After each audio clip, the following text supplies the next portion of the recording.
Hello from Bradenton, Florida, home of the Cole Tucker resurgence. Good morning to you. Good Tuesday morning. I'm Dejan Kovacevic of DK Pittsburgh Sports. This is Daily Shot of Pirates. It comes your way bright and early every weekday. If you're into football and or hockey, I also offer up daily shots of Steelers and Penguins that I hope you'll check out. And yeah, I'm back in Florida for a second tour of spring training, and that'll begin in earnest later today in covering the Pirates Grapefruit League exhibition against the Red Sox at Lecom Park. There is not anything I'll be looking forward to, not just today, not just for the week that I'll be here, but also into the season, than seeing Tucker continue to smash the baseball. And the reason for that is it's a little bit selfish. See, he and I have a bit of a running gag, and this has been going on for a couple of years, where I'll walk past him, and instead of saying hello or good morning or whatever it is, I'll just say, dude, just hit the ball, man. Just hit the ball. And he laughs and says, I hear you, DK. And then he thanks me, which is actually kind of strange, but it's also very, very much in character. Great, great kid. And you've seen with your own eyes what it's like when he gets on base. He's exciting. He's exciting. And not just visually, because you're seeing that hair bouncing all over the place and he's all animated and looking back at the dugout. He's got some speed. He's got a lot of want to. He's someone, how do I put this? He's someone you want on your team when it gets good. Meaning that spirit, that energy, that togetherness. There's no one in that clubhouse, still now, who goes more out of his way to engage his teammates and to keep them united. He'll be just as immersed in speaking with the Hispanic players as he will with anyone else. He's that guy. You want him to succeed. And so far, he has. I mean, it's a really small sample size, and it is spring training. But he's gone 6 for 18 with 2 homers, a triple, 3 RBIs. And more important than any of that, he's hit the ball hard, dude. And maybe even more important than that, this could reasonably be viewed as a continuation of what he started last September. And if you were one of the handful of people paying attention to the Pirates last September on their road to 101 losses, you'll know what I'm talking about. Because he did start putting the ball in play with authority, over fences, off fences, into gaps, and he was running, and the hair was flying, and he was pointing back to the dugout, and you did start to think to yourself, again, maybe, just maybe, he could still be something. But the question is, and remains, is it real? This portion of Daily Shot of Pirates is brought to you by our friends at North Shore Tavern, that's directly across Federal Street from PNC Park. It's home of Steak on a Stone, an eating experience, underscoring the word experience. The steak is brought to you partially cooked on an 800-degree stone, and you do the rest.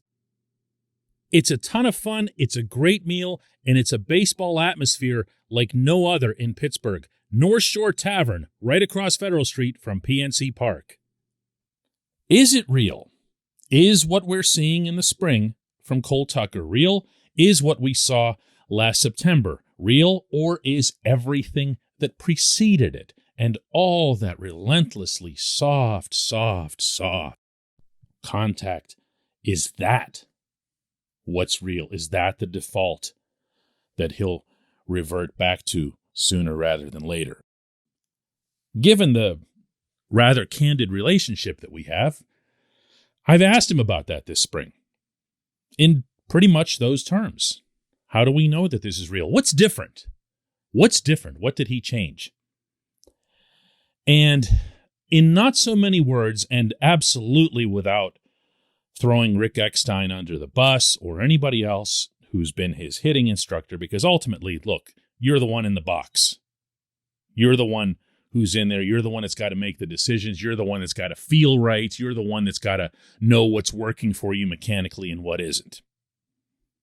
And without doing any of that sort of thing, finger pointing, he did acknowledge to me that he felt like he was overanalyzing.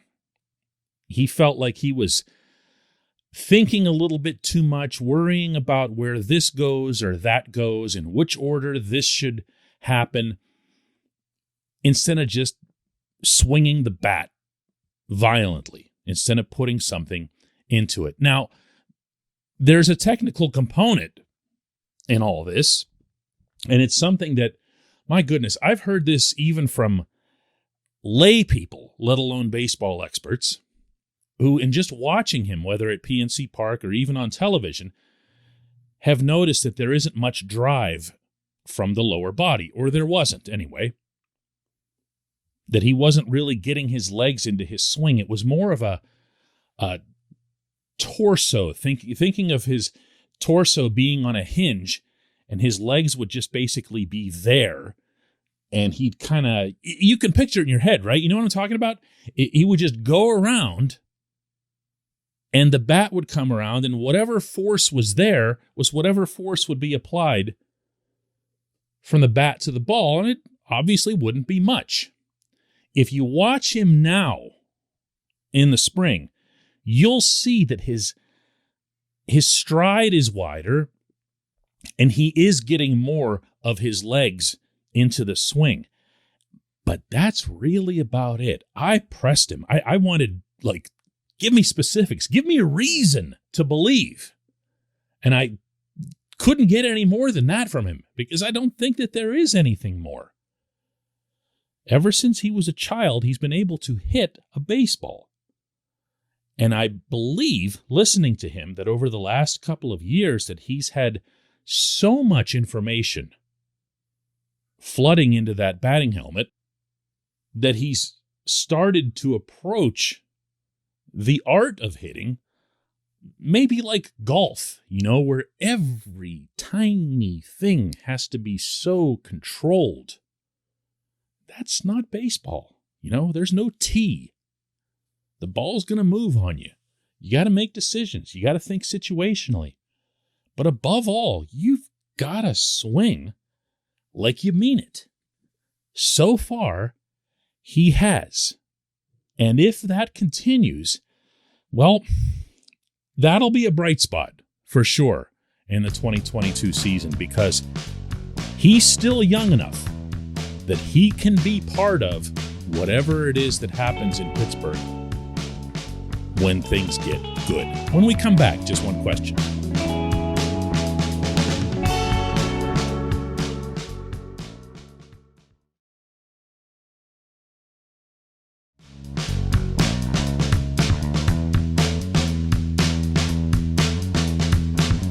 Welcome back. Time for J1Q. Today's comes from Dave White.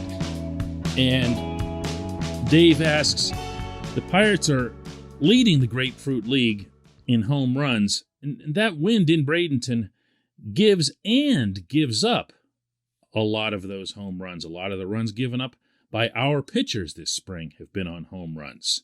So I'm not saying that we have a rotation full of Cy Young candidates, but isn't it too early to get concerned about the performance of the pitching staff? Yeah, Dave, that's fair. And it's probably something I should have mentioned on yesterday's episode that I believe you're referencing. The pitching has not been good. There haven't been enough strikeouts. There have been a few too many walks, and there's been too much solid contact. And I guess the best way to fairly illustrate how the Pirates pitchers are doing in the spring would be to get really advanced and start talking about how hard the ball is coming off the opponent's bats, regardless of whether it clears fences and regardless of the number of runs that are produced. And all I gave on yesterday's episode was ERA. But they were all really, really bad. Okay, so I kind of felt comfortable doing that. But you're right. The Pirates currently have 21 home runs. They're tied with the Yankees, actually, atop the Grapefruit League.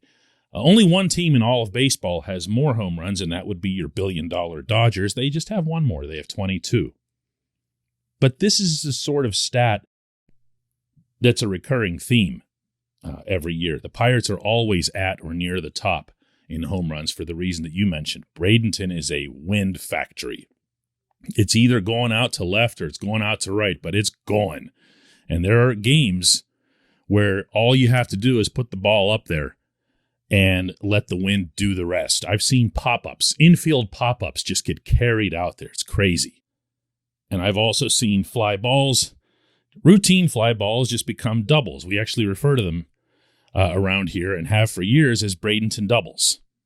And that can make the pitching stats look bad. So, yes, there are more accurate, more telling ways to analyze how the pitching staff has done so far and how it'll do between now and April 7. I reserve my right to be deeply skeptical of this group other than Mitch Keller to date. I'm looking forward to seeing Keller pitch today, as a matter of fact. I'm looking forward to seeing Keller or someone, anyone, step up. Show a little something. Show that you want to be the leader of this staff. Show that you can be the leader of any staff in the majors. Keller's funny. Keller's had that mindset for a long time. He told me 2 years ago, in no uncertain terms, he expected to be the ace of the staff. He used the term, not me. He expected to be the ace of the staff that year.